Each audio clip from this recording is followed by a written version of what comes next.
Сіз Оңтүстік Кореяға грантқа түскіңіз келеді ме? Егер жауабыңыз «я» болса, онда осы видеоны толықтай көруге кеңес беремін. Алдын Кореяға оқуға түсуге болатын мемлекеттік грант бойынша, яғни KJSP бағдарламасы бойынша видео түсірген болатынмын. Оны мен каналымнан көрсеңіздер болады.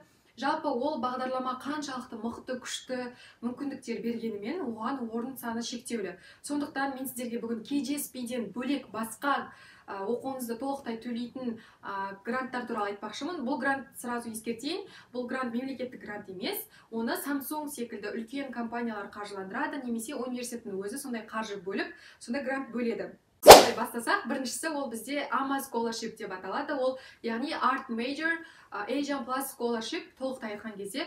Жалпы бұған өнер студенттері, яғни өнерге қызығатын студенттер тапсырса болады. Бұл жобаны Корея ұлттық өнер университеті студенттерді толық стипендиялармен қамтамасыз етіп, көркем элитаның дамуына жәрдемдесу арқылы білім берудегі жаһандық көшбасшы ретінде әлемге Азия өнерін тарату мақсатында жасалған осындай гранттық бағдарлама. Бұл жоба өнер қайраткерлерінің орталығын құру және халықаралық өнер оқу орнының негізін құру мақсатында нағыз сондай өнер адамдарын дамытуға, яғни лидерлер дайындауға арналған гранттық бағдарлама. Бұл стипендия сіздерге не береді?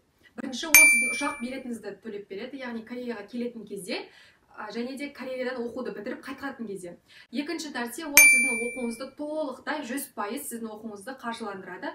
Үшінші, ай сайын 700.000 вон көлемінде сізге стипендия беріледі. Төртінші, ол медициналық страховкаңызды төлейді. Бесінші, сіздің, яғни корей тілін егер білмейтін болсаңыз, 4 айлық интенсивті корей тілі курсыңызды төлеп береді. Ең бірінші талап, бұл грантқа тапсыру үшін сіздің еліңіз сол грантқа тапсыра алатын елдердің списогында, тізімінде болу керек. Яғни елдер саны шектеулі. Біздің Қазақстан ол спискта бар. Екінші талап, ол сіз егер бакалаврға тапсырып жатсаңыз, онда мектепті бітірген деген дипломыңыз болу керек. Топик сертификаты немесе бір корей тілінің курсын оқыған болсаңыз, сол курстан сертификат алып тапсырасыз. Ал егер де сіз тіл сертификаты болмайтын болса, университетте түсер кезінде сондай бір тест болады, сол тесттен өту керексіз. Сонымен қатар ол топик қанша балл керек деп сұрайтын болсаңыздар, ол әр отдел өзінің сондай бір бекіткен деңгейі бар, сол деңгей бойынша тапсырасыз. Ол ең соңғы талап, ол әр өзіңіздің тапсырғыңыз келетін отделда әртүрлі болады. Сол әр отделдің бекіткен портфолиясы, яғни сіздің өнер бойынша, талантыңыз бойынша көрсететін сондай портфолияңыз болу керек. Соларды тапсырып, грантқа солай тапсырып көріңіздер. Жалпы бұл толықтай ақпаратты сіз ссылкаға кіріп, онлайнда оқып, зерттеп көріңіздер. Екінші гранттық бағдарламаның аты ол KAIST Scholarship. Яғни KAIST университеті ол техникалық ғылыми жағынан қатты қызығатын студенттерге арналған. KAIST университетінің гранты сізге оқуыңызды 100% төлейді, және де ай сайын 350.000 вон көлемінде стипендия береді, және де медициналық страховкаңызды төлеп береді. Грантқа тапсыратын кезде сізге бір ғана recommendation letter керек. Яғни, мысалы, KJSP бағдарламасында сізге 2 түрлі адамнан 2 recommendation letter керек болатын болса, мұнда тек бір адамнан ғана. Сондықтан ол қандай профессордан алу керек, қандай адамнан алу керек, жалпы оның бәрін сіз университеттің сайтына кіріп, мен жалпы описанияда қалдырам, сол жерден сіздер кіріп, зерттеп, оқып көріңіздер. Scholarship, яғни грантқа тапсырып жатқан кезде, сіз application fee төлейсіз, яғни $80 тапсыратын кезде. Бірақ егер де сіз документті тапсырсаңыз да грантқа өтпей қалатын болсаңыз, онда application fee сізге қайтарылмайды. Сонымен қатар тағы ескертетін тағы бір жайт, документтеріңіздің оригиналын емес, копиясын жіберіңіздер. Себебі сіздер грантқа түсе алмай қалсаңыздар, сізге сіз жіберген документтер қайтарылмайды. Яғни сіз бір жетістігіңіздің сертификатын оригиналын жіберген болсаңыз, онда сіз оны қайттан, егер түспей қалсаңыз, онда сіз оны қайттан қайтара алмайсыз. Сондықтан копиясын жіберуге кеңес беремін. Жалпы бұл KAIST туралы менде толықтай видео бар, каналыма кіріп көрсеңіздер болады. Ол жерде біз кәдімгі дронмен түсіріп, сол университетті көрсеткен болатынбыз. Сол атмосферасын көргіңіз келсе, жалпы және де сол KAIST-та, осы KAIST Scholarship-та грантпен оқитын қазақ қыздан интервью алған болатынмын. Толықтай KAIST Scholarship-қа қызықсаңыз, сол видеоны көрсеңіздер болады. Бізде келесі PNU Scholarship, яғни Pusan National Scholarship. Pusan National Scholarship ол біріншісі сізге 100% сіздің оқуыңызды толықтай төлейді, яғни грант. және де екінші жақсы жағы ай сайын сізге 500 000 вон көлемінде стипендия төлейді. Талабы сіз университетке түсетін кезде бір вступительный экзамендер болады, яғни түсетін кезде сол экзаменнен жақсы балл алу керексіздер. Төртінші гранттық бағдарлама ол Global Scholarship. Сеул ұлттық университетінің ұйымдастыруы бойынша жасалған грант. Талаптары 2 recommendation letter және де study plan, self recommendation letter деген сияқты хаттарды жазу керексіздер. Толық сіздер документтердің тізімін, ақпараттарды білгілеріңіз келетін болса, гайдлайнды толықтай оқисыздар. Және де бұндай ақпараттар әр жыл сайын кішкене өзгертулер енгізілуі мүмкін, сондықтан ең соңғы жаңа ақпараттарды оқуға тырысыңыздар. Бесінші грант мамандық алу үшін емес, корей тілін үйрену үшін арналған грант. Натауы Korea Foundation Fellowship for Korean Language, яғни бұл грантқа тапсырыларыңыз келетін болса, сіздің мамандығыңыз, немесе оқуыңыз, немесе жұмысыңыз корей тіліне, немесе Кореяға тікелей қатысты болу керек. Стипендияны ұтқан жағдайда оқу және тұру Соган университетінде болады. Оқу 6 айдан 12 айға дейін.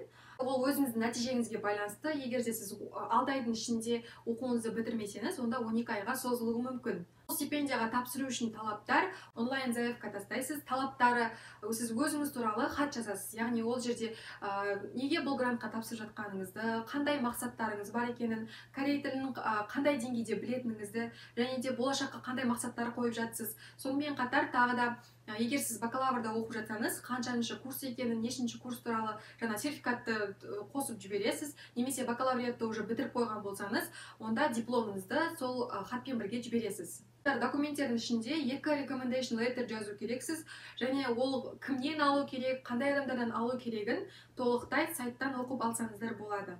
Бұл грантқа енді кімдер тапсыра алмайды?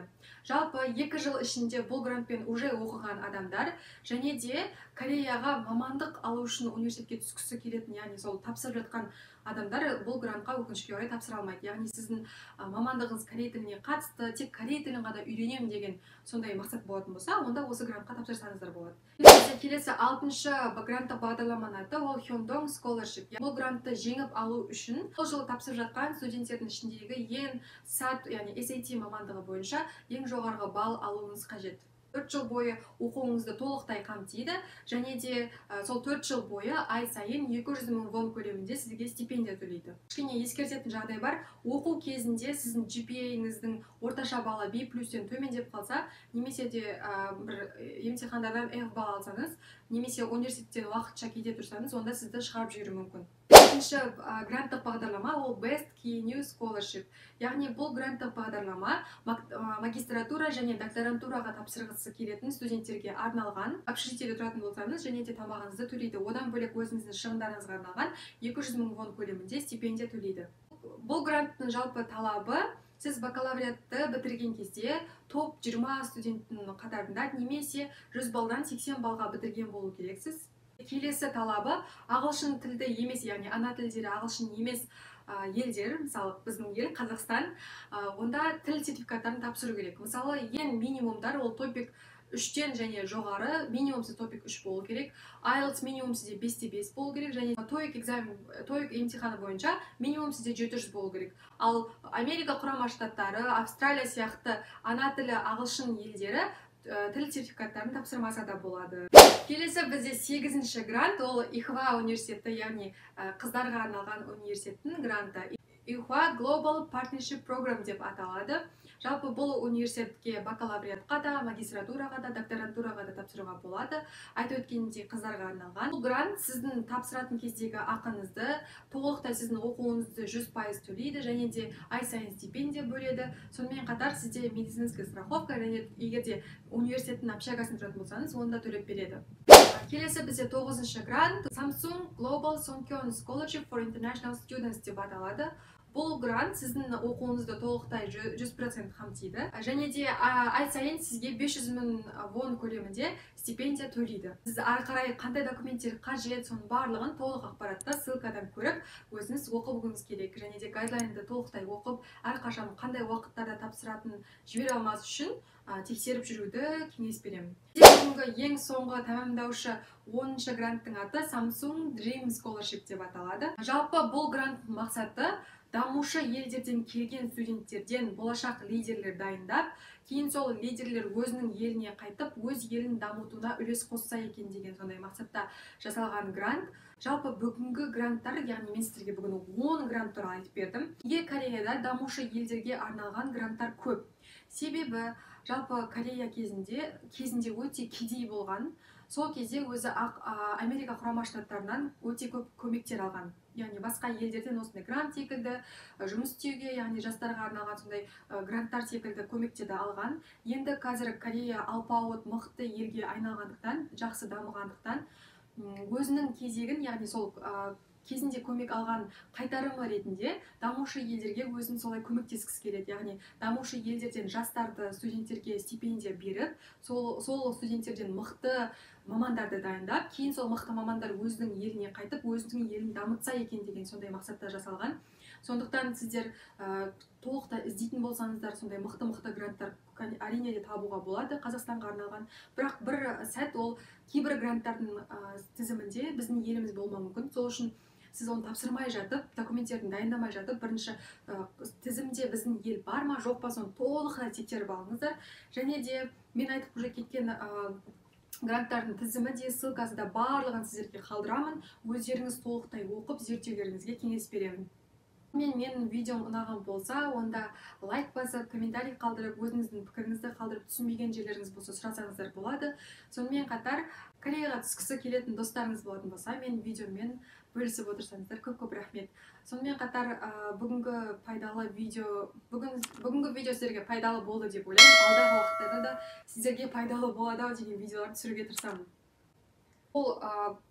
Жалпы ол отделдардың әрқайсының ақпараттарын, гайдлайндарын ссылка арқылы кіріп, өздеріңіз толықтай оқып алсаңыздар болады.